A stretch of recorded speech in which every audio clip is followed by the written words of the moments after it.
He falls to the ground, shoots and scores! First pitch, base hit! Walk off! Catch and shoot three, bang! Dagger! Hey folks, thanks so much for tuning in today. We're going to call this the pilot of the White Noise Sports Podcast.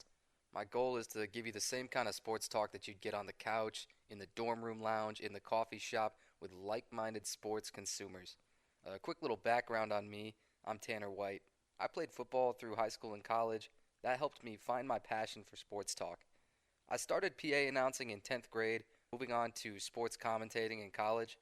Since then, I've been commentating on TV, radio, and live stream. I've worked at the high school, Division 1, 2, and 3, as well as semi-pro levels. In fact, those sound bites you heard in the intro are some of my favorite highlight reel calls that I've made throughout my career, and I'll try to rotate new ones in periodically. Just gives a new spin on the sort of royalty-free intro music that everybody's heard 1,000 times. I could not be more excited to start off this episode with NFL off-season talk. The initial buzz before the free agency period even officially opened back on March 13th, it could not have prepared us in any meaningful way for the absurdity we'd be getting.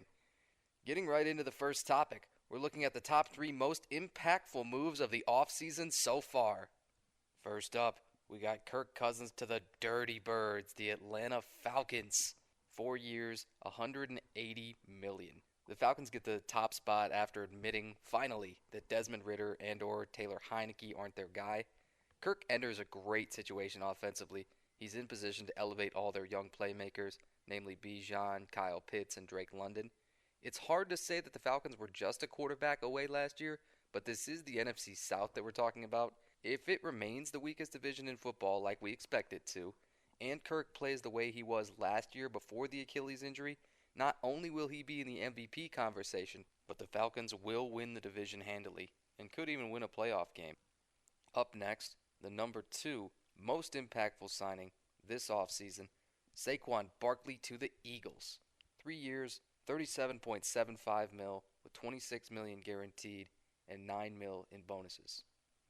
No one's ever questioned Saquon's talent, but the Giants' offense did not do enough all around him.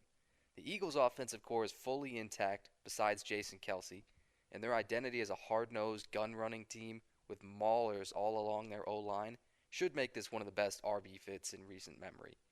Why do anything but run zone and duo if you don't have to? Plus, the offense isn't going to completely get rid of Jalen Hurts' rushing attempts by adding Saquon. Intentionally giving Hurts a few less carries per game, though, should increase his efficiency, ultimately prolonging his career. Just like every other elite athletic QB, there comes a time to take that long view. Remember when Saquon also had 91 catches in his rookie year?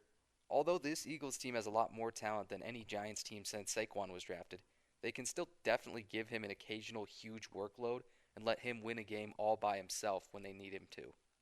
Now we're moving on to number 3 in the most impactful offseason moves. This should be a surprise to no one. I considered putting it at number 1, but where's the fun in that? Derrick Henry to the Ravens.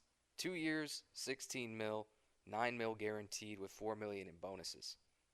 I still believe Derrick Henry is king until proven otherwise. The only edge that I'd give Saquon over Henry is a bit of added receiving value. The Ravens have finished no worse than 3rd in team rushing yards since 2017. Lamar and Derrick Henry being able to spell each other carrying the ball is something the league's never seen before. It's hard to even dream up some sort of rush defense that can defend both guys at once. The Ravens already have the record for most team rushing yards in a season, back in 2019. Because I'm way too far into this recording without any outlandish predictions, though, I'm going to make one here. I'm going to say that they do it again. Back before the 17th game of the regular season was added, the Ravens gained 3,296 yards on the ground, or 206 yards a game. I say they go over 3,500 yards as a team this year between Derrick Henry, Lamar, and their stable of young running backs. Now, with all that said, remember their playoff exit? That loss to the Chiefs, only scoring 10 points and only giving their running backs 8 carries, was baffling. As incredible as the Derrick Henry acquisition looks on paper, you'll have to see how it plays out on the field. Now, the next 3 deals I want to highlight aren't polar opposites to the Kirk, Saquon, and Derrick Henry deals per se, but they are the top 3 NFL overpays from this offseason so far. Two of these are younger players making huge money on their second contracts, and one of these men definitely needs to increase his agent's cut because he made out like a bandit. My opinion on the top overpay of this offseason, and it hurts me to do this as a former college defensive lineman. Number one, Christian Wilkins to the Raiders. 4 years, $110 mil, $84.75 mil guaranteed. We have Aaron Donald to thank for the soaring value of interior D-line contracts. Is anyone going to argue, though, that Christian Wilkins is a better player than, for example, Dexter Lawrence, Quinnen Williams, Chris Jones, Aaron Donald himself? Although Wilkins produced 10 sacks in a contract year to earn this kind of money, it's tough to imagine this moving the needle much for the Raiders' defense. Max Crosby obliterates double teams without any help, and Wilkins isn't an edge rusher. The Raiders finished a respectable 12th in passing defense and 15th in total defense, and they could have allocated this money to multiple quality veterans or high draft picks. At number 2 on the biggest offseason overpays, Calvin Ridley to the Titans. 4 years, $92 million. I've heard many people focus on the fact that he's a 29-year-old receiver. Calvin Ridley did quietly go over 1,000 yards last year for the Jags, also catching 8 touchdowns, and his career rate stats are really good. The thing to remember about Calvin Ridley, though, he spent more than a year out of the league in his prime years, and he's played in 66 total games entering this year. The issues with this move go so far beyond his on-field value, though. Who's going to throw him the ball? Is Tony Pollard a good enough pure running back to allow them any kind of offensive balance? Do you stop developing third-year receiver Treylon Burks and take targets away from DeAndre Hopkins, who's a living legend and a productive veteran out there, just to make Calvin Ridley fit? I see this as an oversight not just because of the money, but the scheme and team fits aren't optimal either, especially for a guy that's going to turn 30 during this season. Now moving on to the number 3 biggest overpay. If you wanted to call this number 1 just based on the contract figures, I wouldn't blame you, but I do think it's a guy with a ton of potential. Brian Burns to the Giants. 5 years, $150 million. Maybe Brian Burns will be the best edge player in the NFL next year. Maybe the Giants know something that none of us do. Is there any other way that he could be worth $30 million a year? Fun fact, the only other addition that the Giants have made this entire offseason on defense is Jalen Mills as of this recording. Kayvon Thibodeau on his rookie deal is good value. Dexter Lawrence may be the best interior defender in the league after Aaron Donald's retirement. And yet the Giants still only had 34 sacks as a team last year. Although the scheme fit and the need is better than many other deals this offseason, the Giants are more likely to head toward a rebuild than to seriously compete. And they have clear needs on offense and in the secondary that might not be met due to the price of this deal. There's a clear rule evident in the league for years now. Edge rushers who rack up sacks in a contract year are thrown unholy quantities of money in free agency. Even though Burns had just 8 sacks this past season, fewest since his rookie year, he's still got a historic bag. Maybe I do not know ball, or maybe the Giants are the league's greatest optimists. They're hoping for Burns to find an entirely new gear with a better supporting cast around him. The only question that remains is, what if he doesn't? Now for the next segment, we're going to switch gears, and this is going to be a whole lot more positive. These are the top 3 best value deals of the NFL offseason so far. Number 1, Russell Wilson to the Steelers on a veteran's minimum, $1.21 million with Denver on the hook for the rest of this year at $39 million. It's not particularly fair to compare any other deal to this one. I almost considered leaving it out as kind of a low-hanging fruit or giving it its own category. In the end, I just think the details are too hysterical to gloss over. Here are the facts. The Broncos are paying Russ like one of the best QBs in the league, which it appears that he no longer is. The Steelers are paying him less than backup and third-string QBs. Russ is a 9-time Pro Bowler and has been to 2 Super Bowls. He's accounted for 364 touchdowns to only 115 turnovers for his career. He's by any measure one of the most accomplished active quarterbacks. Now that it's time for conjecture, the obvious question is, how much does he have left in the tank? The Broncos missed the playoffs and benched him last year to admit their failure, but his numbers last year simply weren't that bad. You're talking over 3,000 yards, 26 touchdowns to 8 interceptions in 15 games.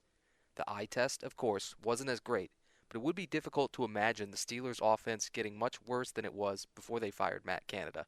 Bottom line, if you get league average production for $1.2 million, you're thrilled.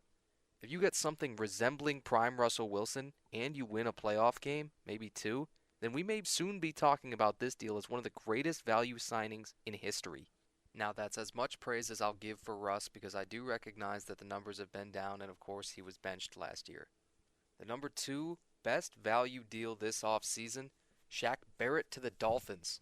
1 year, up to $9 million with bonuses. Shaq Barrett's a 31-year-old edge rusher, a 2-time Pro Bowler, 1-time All-Pro. Shaq Barrett hasn't racked up 59 sacks by accident, and the value of veteran leadership and knowing how to win here can't be overstated. Remember, Shaq's a 2-time Super Bowl champion, won each with the Broncos and the Bucks.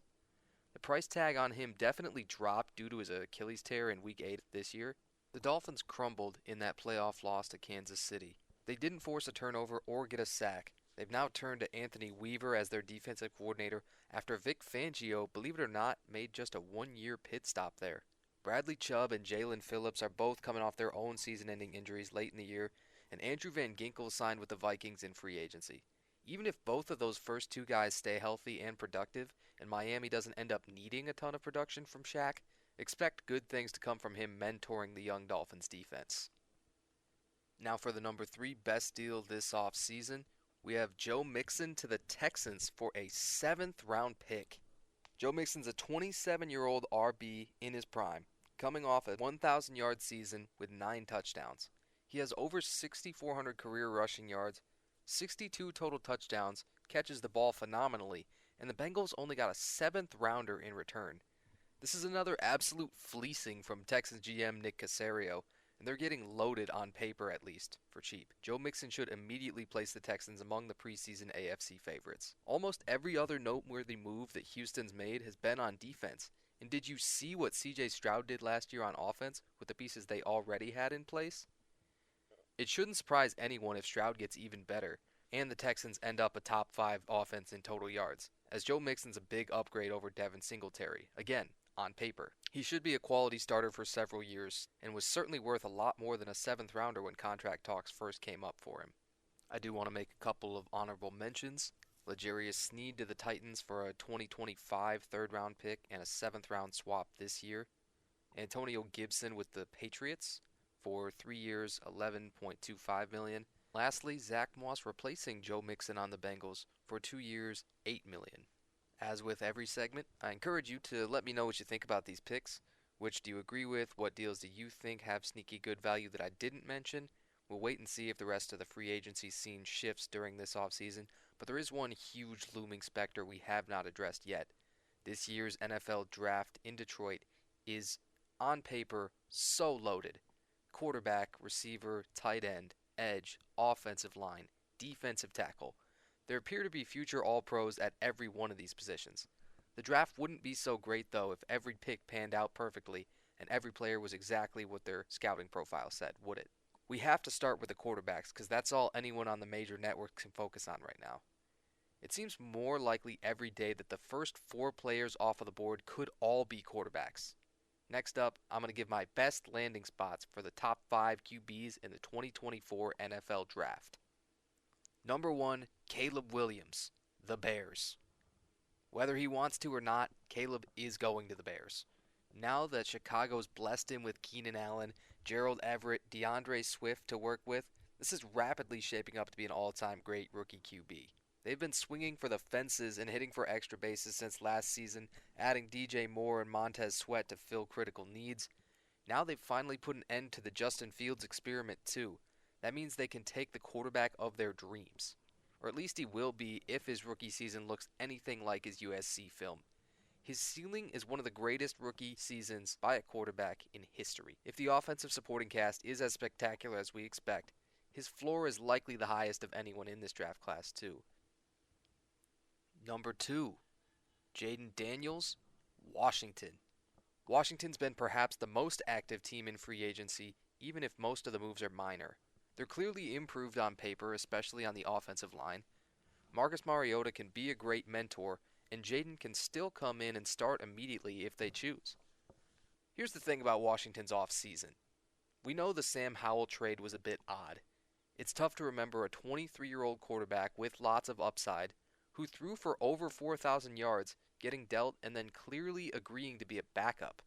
If it was a move made just to eliminate controversy and ensure that your draft pick feels more secure, mission accomplished. But enough speculation. Jaden Daniels had the best statistical season of any Heisman quarterback all time. The most athletic guy in this class, Daniels would instantly become the Commanders' most important player, even more than Terry McLaurin, due to his value in the run game. Washington had an electric, charismatic, Heisman-winning quarterback that went on to win Offensive Rookie of the Year only a dozen years ago in RG3. Don't be upset if Jaden doesn't meet that standard, but if he does, it's party time in Washington. Number 3, Drake Maye, the Vikings. Such a tough call here because the Vikings need a quarterback so desperately, but if they trade up to 4th with the Cardinals, they're at the mercy of the first 3 teams' choices. They even have other picks that they could target, like the Patriots at 3 or the Chargers at 5. That said, why undershoot and risk losing out on a guy that you want so bad? A redshirt sophomore, Drake Maye is quite raw, but has the best build of all the top QBs, outweighing all the others by at least 15 pounds and looking the part of today's big quarterbacks. Throwing to Justin Jefferson and TJ Hawkinson is not difficult to sell, and the Vikings could then invest their 23rd pick in more offensive firepower if they're able to hold on to it. More than likely, any draft day trade package will include both those current first-rounders, so they'd better get their money's worth. Drake Maye's mechanics and footwork are the most wonky of the top prospects, admittedly, but every quarterback has quirks. If you're getting paid millions to fix small things like that, and you can train with the best gurus, I have no doubt that it can be ironed out. If the Vikings decide that they want Penix, J.J. McCarthy, or even Bo Nix, they could probably just stay put with picks 11 and 23. But if you care at all about the entertainment value, then give us the trades. Number 4, J.J. McCarthy, Patriots. Maybe Gerard Mayo and his staff buck the Belichick trend, but McCarthy's such a proven winner. He's also coming off a national championship and a 27-1 record in college. It would make perfect sense. The word is they like Daniels and Maye a lot, but McCarthy is the best fit in their current offensive system. The knocks on him are obvious. Didn't throw a lot of passes in college, had an offensive line full of guys that will be NFL players, benefited from the best run game in the nation, but none of these things are his fault. New England might be best suited drafting Marvin Harrison Jr. here, and they've recently said as much. If they hand Jacoby Brissett the reins as he comes back for another stint, then it seems like Washington's decision at 2 will dictate the Patriots' pick as well. The issue with not picking a quarterback in the first round is that New England wouldn't pick again until number 34, and all of the top 6 QBs might be off the board by then. If McCarthy did fall that far, I do see it as a great value pick, but getting him at 3rd just seems too high risk, low reward to me. Number 5, Michael Penix Jr., Raiders. Penix is seemingly the only one of the top 5 who's ever been mocked out of the first round. In normal years, I think he could have won the Heisman twice in a row, but I mentioned that Jaden Daniels was not normal this past year, nor was Caleb Williams in 2022. Penix had just shy of 10,000 total yards over 2 years at Washington. He's another case where people try to put him further down the board because he was throwing to NFL caliber receivers. Do you really think Penix never elevated those guys? Vegas just gave Gardner Minshew a 2-year deal and drafted Aiden O'Connell last year. But neither offers the same potential as Penix. The huge arm, the production, and absurd toughness were on display in the national championship this year against Michigan. If you add on some attitude and some edge, it's a good match for the Raiders. If you're hoping to hear Spencer Rattler in the honorable mentions, I have bad news for you. However, the one guy I do want to highlight is Bo Nix. He's the one QB in this draft that you'll have to feel bad for if he slides, especially beyond round 2. His touchdown to interception ratio last year was literally 15-1, one of the most absurd stats I've ever heard, and he accounted for 152 total touchdowns in his career.